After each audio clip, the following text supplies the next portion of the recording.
I did what no millennial dreams of. I built a home with my in-laws. 3 generations under one roof. A home none of us could have afforded individually, but with 6 adults, a forever home suddenly became possible. Even as we built, I knew the home could never truly hold everyone. You see, my parents live 8,000 miles away in India. My sister's in Kenya. With families split between 3 continents, the home one mortgage unlocked is in a delicate balance with the one I left behind. Every visit back home carries this mix of anticipation and nostalgia, the food I can savor, the streets that still feel like my own, and yet the realization that every visit is stamped with an expiration date. I think on some level our architect knew this because she didn't start with blueprints. She started with intentional questions. How do you move through your day? What would make this feel like home for you and your parents? As if on cue, my phone buzzes. It's a text from my mom. And yes, I can anticipate the words even before I see them. But you know what? I don't have time to respond right now.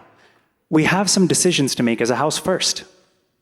Monthly house meetings became an ongoing ritual for us. Equal parts budget review and group therapy for the decisions where we could not align. Some decisions were rooted in the present, like who wanted a dog and who didn't. But layered underneath were the preferences of the voices absent from the table, like my mom, who, again, happens to be terrified of dogs. Our compromise was that, when family visited, the house would adapt and certain spaces in the home would remain dog-free.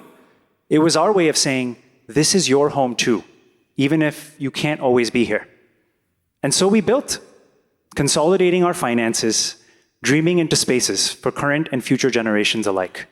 Every choice a reflection of compromise and a vision for a life together.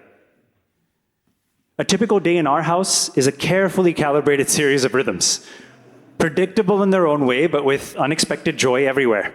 My 2-year-old nephew's giggles cutting through my work calls, the pitter-patter of happy feet running round and round. My father-in-law vacuuming the trail of chaos that we left behind in our rush out the door. His grandson in tow, mimicking every move to perfection. Rushing downstairs in the middle of work meetings to cobble together a lunch, only to find a carefully labeled set of containers with my name on it. When did my mother-in-law find the time to do this? Immigrant love is not always loud. It lives in these quiet daily rhythms of care, presence, and compromise. The text is what I remember next. Did you eat? When will you call? When will you call? These 4 words repeat over and over again in a shared time capsule of chat threads that date back years.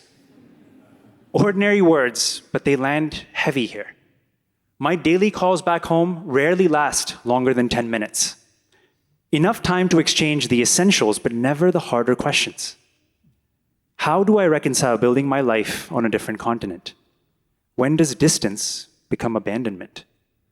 Perhaps you felt it too, aware of what you lost when you chose one job, one city, or one relationship. I've built a home that's rooted in the values my parents raised me with, but those same choices keep me absent from them. And though I tell myself that there's time, I know the hardest choices in life are the ones that can never wait. A friend once told me, you don't measure time with loved ones in years, but in moments, and they're finite. He said he could count the number of visits that he had left with his parents on 2 hands. The thought still haunts me. My immigrant in-laws know this better than anyone. They left their parents behind in Japan to raise their children in America, making the same impossible trade-off that I now wrestle with.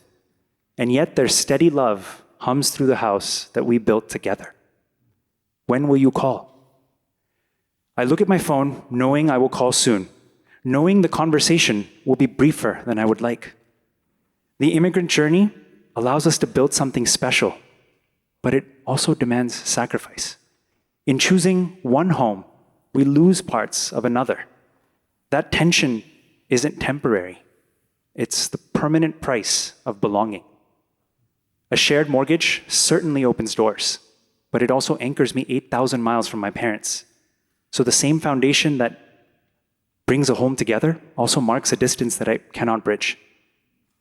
I've built a home that is filled with love. And yet, across an ocean, another home awaits.